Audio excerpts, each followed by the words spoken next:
श्यामा सखी बोली, पहले तो मैंने संदेह में सुनी कि किशोरी जी को और हमारे नंद के लाला को कछु प्रेम संबंध है, पर आज तो मुंह को ऐसा लग रहा वास्तव में हते। किशोरी जी बोली, नहीं नहीं ऐसी कोई बात नहीं है, ये तो सब तुमने ऐसी मन। नहीं नहीं नहीं, मुंह को तो लग रही है ऐसा।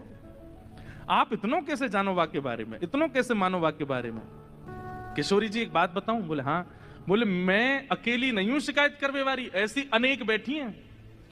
आपको ऐसा लग रहा है कि श्याम सुंदर तो केवल लीला कर रहे हैं, पर इस वक्त यही समय श्याम सुंदर कोई और सखी के संग भी ऐसी क्रिया कर रहे होंगे, वहां को मार्ग रोक रहे होंगे, वहां के हाथ पकड़ रहे होंगे, वहां की चुनरी उड़ा रहे होंगे, वहां की मटकी फोड़ रहे होंगे, और ना विश्वास होवे।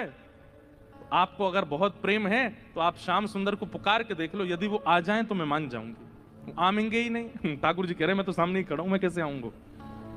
किशोरी जी से कह रहे हैं ललिता विशाखा है भूल जाओ, बाकी सब बातें ने भूल जाओ, आपको प्रेम है ना श्याम सुंदर से, तो मैं आपसे शर्त लगाए के कह रही हूं, आप पुकारो, और यदि श्याम सुंदर आपके सामने आए गए तो जीवन भर आप दोनों की चाकरी करूंगी। ये श्यामा सखी को वचन है आपके लिए, बुलाए लो।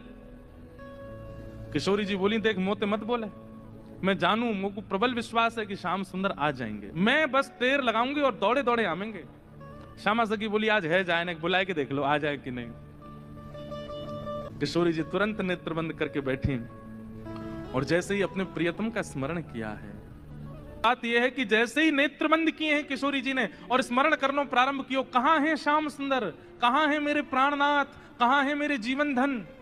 तो जैसे किशोरी जी ने नेत्र बंद करके स्मरण किया तो किशोरी जी पूरे ब्रजमंडल में भ्रमण कर आई, लेकिन ठाकुर जी नहीं मिले।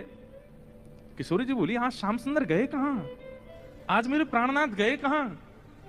और ध्यान लगा करके देखो, श्याम सुंदर किसी गिरी कुंज में तो नहीं बैठे, कहीं यमुना तट पे तो नहीं बैठे, कहीं दूर तो नहीं चले गए,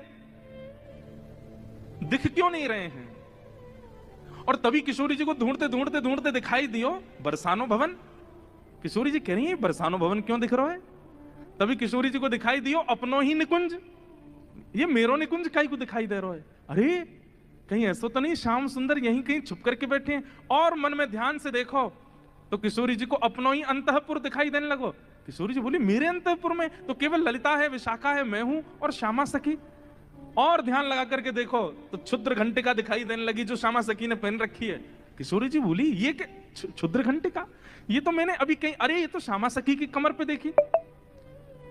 और जब और ध्यान लगा करके देखो तो घूंघट के भीतर कमल नैन मटक रहे हैं, इधर उधर आंख मटका रहे हैं। तुरंत किशोरी जी ने नेत्र खोल करके कही, श्याम सुंदर आप तो सामने ही खड़े हो।